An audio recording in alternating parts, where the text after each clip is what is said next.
আপনি কি জানেন এমন একটা কোম্পানি আছে যেটা শুধুমাত্র চা বেচেই খুব অল্প সময়ে 200 কোটি টাকা আয় করতেছে। এবং এটা শুধুমাত্র একটা কোম্পানি নিয়ে বলতেছি না, এরকম অনেকগুলা কোম্পানি আছে যারা শুধুমাত্র চা বেচেই অনেক কোটি কোটি টাকা আয় করতেছে। এবং এটা কিন্তু টিপিক্যাল চা বেচা না, আমাদের ওই যে বাংলাদেশে বিভিন্ন ধরনের চা কোম্পানি আছে ওইগুলার মতো না, একটু অন্য ওয়েতে চাগুলো বেচতেছে।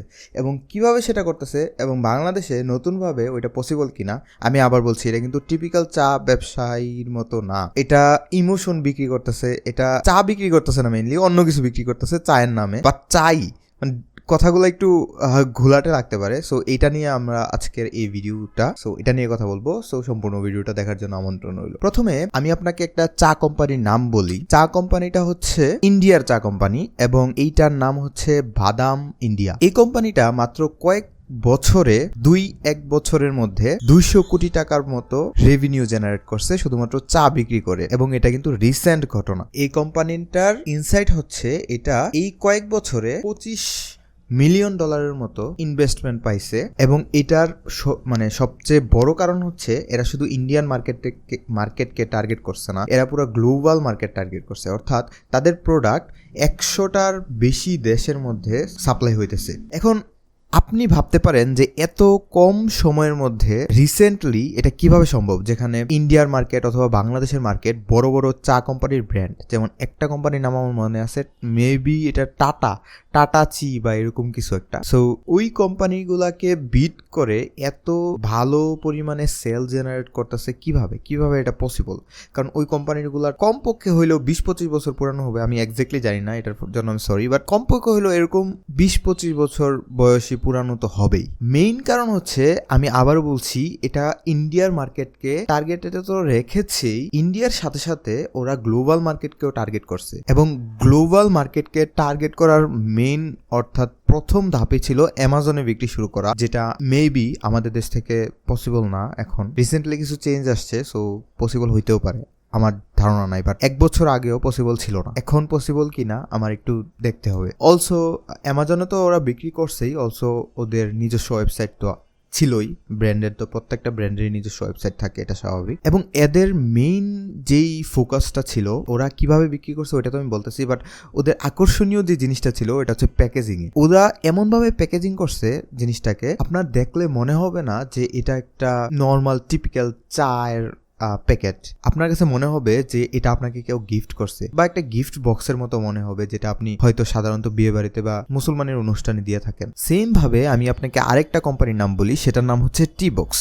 ওরাও 100 কোটি টাকার বেশি রেভিনিউ জেনারেট করছে খুবই অল্প সময়ে, এবং $15 মিলিয়ন বেশি ইনভেস্টমেন্ট জেনারেট করছে। অর্থাৎ ওদের কোম্পানিতে বড় বড় যারা ইনভেস্টর আছে ওরা ইনভেস্ট করছে $15 মিলিয়ন বেশি। কারণ ওরাও মেবি বুঝতে পারছে যে টি বা চা এখন অনেক বেশি বুম করবে ইন্ডাস্ট্রিটা, যদি আপনি ভালো করে এটাকে ম্যানেজ করতে পারেন। টিপিক্যাল ম্যানেজিং না, ভালো করে। যেমন প্রিমিয়াম বক্স, যেটা আমি বলছিলাম, আপনার বক্সটা দেখতে মনে হয় না যে এটা একটা টিপিক্যাল চায়ের বক্স, মনে হয় যে এটা একটা গিফট বক্স, এরকমটা মনে হয়। সো প্রিমিয়াম টাইপের বক্স। তারপরে হচ্ছে ডিজিটাল ফোকাসড, অর্থাৎ আপনি ডিজিটালি এটাকে মার্কেটিং করবেন। এবং এটা সম্পূর্ণটাই B2C, এটা কিন্তু B2B না, মানে বিজনেস টু বিজনেস না, এটা হচ্ছে business to direct customer. Also এটা এক্সপোর্ট ফোকাসড। আপনি শুধু দেশের মধ্যে বানাবেন, শুধুমাত্র দেশেই ফোকাস করবেন না, দেশের মার্কেটকে ফোকাস করবেন না, আপনি হচ্ছে বাইরের মার্কেটকেও ফোকাস করতে পারবেন এটার মাধ্যমে।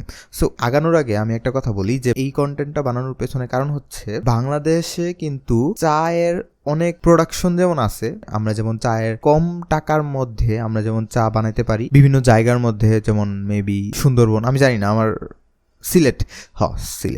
সিলেটের চা শ্রমিকদের কিন্তু বেতন আমরা অনেক কমই দেই, এখনো সেটা হয় অনেক কম আমার যতটুকু জানা। তো আপনি ওই দিকে আমি যেতেছি না, বেশি না কম বা এটার কারণ কি, বা ওই দিকে আমি যেতেছি না, বাট আমি এটাই বুঝাতে যেতেছি যে বাংলাদেশে চা উৎপাদন অনেক কম খরচে করা যায় তুলনামূলক। এবং কেউ যদি এরকম কোনো এক্সট্রা কিছু করে, বাংলাদেশে এখন যতটুকু আছে আমার জানা মতে টিপিক্যাল চা ব্যবসায়ী, অর্থাৎ একটা প্যাকেজের মধ্যে চা থাকে এরকম ভাবে, ওরা কোনো ইমোশন, যেমন আমি একটু আগে বলবো যে ইমোশন বলতে আমি কি বুঝাইতেছি, বা হচ্ছে মানুষের টার্গেট বলতে আমি কি বুঝাইতেছি একটু পরে বলবো, এগুলাকে টার্গেট করে, মানে যেমনটা ওই যে টি বক্স এবং বাদাম ইন্ডিয়া এরকম টাইপের কোনো বিজনেস ওরা করতেছে না, থাকলেও থাকতে পারে, এখন পর্যন্ত আমার জানা নাই আর কি যদি থাকে। কিন্তু সবচেয়ে আমি তো 2টা কোম্পানির নাম বললাম এবং আমি আপনাকে আরেকটা কোম্পানির নাম বলতেছি যেটা সবচেয়ে মজার। সেই কোম্পানিটার নাম বলার আগে আমি বলি এই কোম্পানিটা শুধুমাত্র মেয়েদের জন্য চা বিক্রি করে। ওনাদের চা ছেলেদের জন্য না, ওনাদের চা টার্গেটেড শুধুমাত্র মেয়েদের জন্য। এবং এটা কিভাবে করতেছে বলতেছি। আচ্ছা, কোম্পানিটার নাম আগে ফার্স্টে বলি। কোম্পানিটার নাম হচ্ছে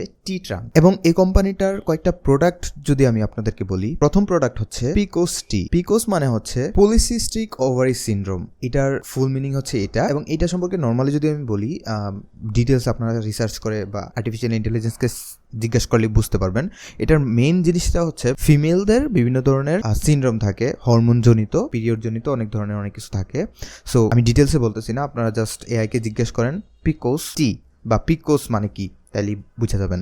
সো ওদের একটা প্রোডাক্টের নাম হচ্ছে পিকোস টি, আরেকটা প্রোডাক্টের নাম হচ্ছে স্কিন টি, আরেকটা প্রোডাক্টের নাম হচ্ছে হরমোন টি। সো ওরা অ্যাকচুয়ালি আপনার কাছে গিয়ে বলবে না যে ভাই আমার একটা চা আছে, আপনি চা কিনেন। ওরা আপনাকে বলবে যে ভাই এই যে আমার একটা চা, ম্যাম এই যে আমাদের একটা চা, এই চাটা যদি আপনি খান তাহলে আপনার স্কিন গ্লো করবে, আপনার যে হরমোন জনিত সমস্যা, এই সমস্যাগুলো আমরা তো জানি, চায়ের উপকারিতা আমরা জানি, চায়ের অনেক ধরনের উপকারিতা হতে পারে। তো ওরা মেনলি ওই জিনিসটাকেই টার্গেট করছে যে আমরা আসলে গিয়ে বলবো না যে নেন চা খান, আমরা গিয়ে বলবো যে এই চাটা খাইলে, অর্থাৎ আমি আপনার জন্য স্পেশাল চা বানাইছি যে চাটা খাইলে আপনার স্কিন গ্লো করবে। এই চাটা যদি আপনি রেগুলার খান তাহলে আপনার হরমোন জনিত যত সমস্যা আছে ওইগুলোর সলিউশন আপনি পাবেন। আপনারা অনেকেই জানেন যে চা খাওয়ার উপকারিতা। সো ওই উপকারিতাটাকে বেস করেই হচ্ছে ওরা ওদের কোম্পানিটাকে দাঁড়া করাইছে। এবং এই কোম্পানির একটা চায়ের বক্সের দাম 800 থেকে 1500 টাকার মতো পড়ে এবং ওই কোম্পানির 70% বেশি সেল আসে ডিরেক্ট কাস্টমার থেকে, কোনো দোকান থেকে না বা কোনো মিডলম্যান ছাড়া না। অর্থাৎ তাদের কোম্পানিটার দাঁড়াই আছে ডিরেক্ট B2C এর উপরে, বিজনেস টু কাস্টমারের উপরে, কোনো B2B এর উপরে না, বিজনেস টু বিজনেসের উপরে না, যেটা নর্মালি খুব বেশি বড় বড় কোম্পানিগুলাই করে থাকে B2B, কিন্তু ওরা টার্গেট করতেছে B2C। এখন আমি আপনাকে যে 3টা চা কোম্পানির নাম বললাম, এই 3টা চা কোম্পানির মধ্যে ওদের মার্কেটিং বা স্ট্র্যাটেজি অনেকটা সিমিলার টাইপের। কি সিমিলার টাইপের? ওরা নর্মাল চা কোম্পানির মতো আপনার কাছে যায় বলতেছে না যে ভাই এটা আমার চা, নেন আপনি চা খান। ওরা আপনাকে এমন ভাবে জিনিসটা তৈরি করছে যে এই চাটা আপনি কাউকে গিফট করতে পারবেন। যেমন একটু আগে বললাম ওদের চায়ের যে বক্সগুলা ওগুলো খুবই প্রিমিয়াম। আমি হয়তো ছবি দিয়ে রাখছি বা দিব, আপনি দেখে নিতে পারেন, এদিকে দিব আমি ছবি। ওদের চায়ের বক্সগুলা খুবই প্রিমিয়াম, যেটা আপনি সাধারণত সুন্দরভাবে গিফট করে দিতে পারেন। এবং চা যে গিফট করা যায় বা গিফট করার মতো, এটা কিন্তু শুধুমাত্র ওই বক্সের উপরে ডিপেন্ড করে। মানে আপনি চায়ের বক্সটা কেমন জিনিস আপনি দেখলে বুঝতে পারবেন যে এটা আসলে একটা গিফট করার মতো চা বক্সটা, এটা একটা জিনিস। দ্বিতীয়ত আপনি আপনাকে ভালো রাখার জন্য যে কোনো একটা দিকে, যেমন আমি একটা ওই যে টি ট্রাঙ্ক এর উদাহরণ দিলাম, যে একটা স্কিন টি নামে টি আছে যেটা খাইলে আপনার স্কিন গ্লো করবে। অর্থাৎ আপনি আপনার নিজের স্কিনকে গ্লো করার জন্য চাটা খাইতেছেন, আপনি নর্মালি সকাল বিকাল চা খাইতেছেন না। এবং ওরা চাগুলা বিক্রি করতেছে না 5 টাকা 10 টাকা দামেও বিক্রি করতেছে না, যেটা আমরা দেখি নর্মালি। সো এটাও করতেছে না, ওরা টার্গেটেড করতেছে এরকম মানুষকে যারা গিফট করবে, এমন মানুষকে যারা নিজেকে ভালো রাখার জন্য চা খাবে অথবা কোনো বিশেষ একটা কারণে চাটা খাবে, যেটা হইতেই পারে আপনার হরমোন কন্ট্রোল থেকে শুরু করে যে কোনো কিছু। আবারও বলতেছি, চায়ের অনেক উপকারিতা, ওই একটা যে কোনো একটা উপকারিতার উপর বেস্ট করে আপনি চায়ের একটা কোম্পানি, আমার কাছে যদি 10 লাখ টাকা থাকতো তাহলে আমি বানাই দিতাম।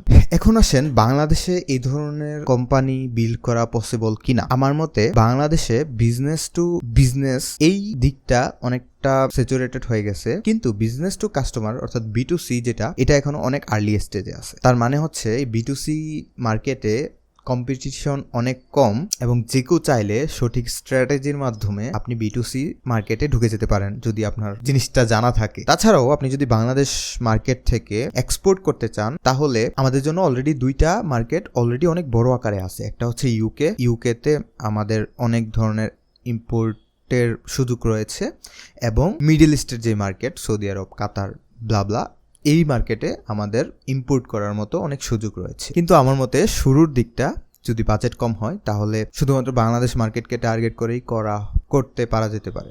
তো তো আপনি যদি এরকম কোনো একটা কিছু করতে চান, চায়ের ব্র্যান্ড বানাতে চান, তাহলে আপনাকে কি করতে হবে? ফার্স্ট অফ অল 200 টাকা 300 টাকা চা বিক্রির কথা মাথা থেকে ঝেড়ে ফেলতে হবে, কারণ 200 টাকা 300 টাকা চা বিক্রি করার মতো মানুষ অলরেডি আছে। 5 টাকা 10 টাকা চা বিক্রি করার মতো মানুষ অলরেডি আছে। এই মার্কেটে ঢুকে আপনি মনে হয় না পারবেন, আমার মত পার্সোনাল চিন্তা ভাবনা হইতেও পারে। সো আপনি যদি করতে চান তাহলে আপনাকে ভাবতে হবে কয়েকটা জিনিস। আপনি শুধুমাত্র 30 ডেজ একটা প্যাকেজ বানাবেন, যে এই 30 দিন যদি আপনি এই চাটা খান তাইলে আপনার শরীর অনেক সতেজ হয়ে উঠবে আগের তুলনায়। আপনি 30 দিন পরে দেখতে পারবেন যে আপনার শরীর অনেক সতেজ হয়ে আসছে। আপনি এমন একটা প্যাকেজ বানাতে পারেন শুধুমাত্র ঈদের মধ্যে গিফট করার জন্য মানুষকে, অথবা আপনার সুন্দর একটা মোমেন্ট যেমন বিয়ে বাড়ি বা হচ্ছে মুসলমানি, এগুলাতে আপনি যদি গিফট করতে চান ওইগুলা ফোকাস করে একটা চায়ের গিফট বক্স আপনি বানাতে পারেন। সবচেয়ে বড় কথাটা আমি এখনো বলি নাই, এগুলা আপনি 1200 থেকে 1300 টাকা ইজিলি বিক্রি করতে পারবেন, বা 800-900 টাকা এরকম 1000 টাকা প্যাকেজে বিক্রি করতে পারবেন। বাট সবচেয়ে বড় কথা হচ্ছে আপনি এটাও করতে পারেন যে শুধুমাত্র স্টুডেন্ট ফোকাস।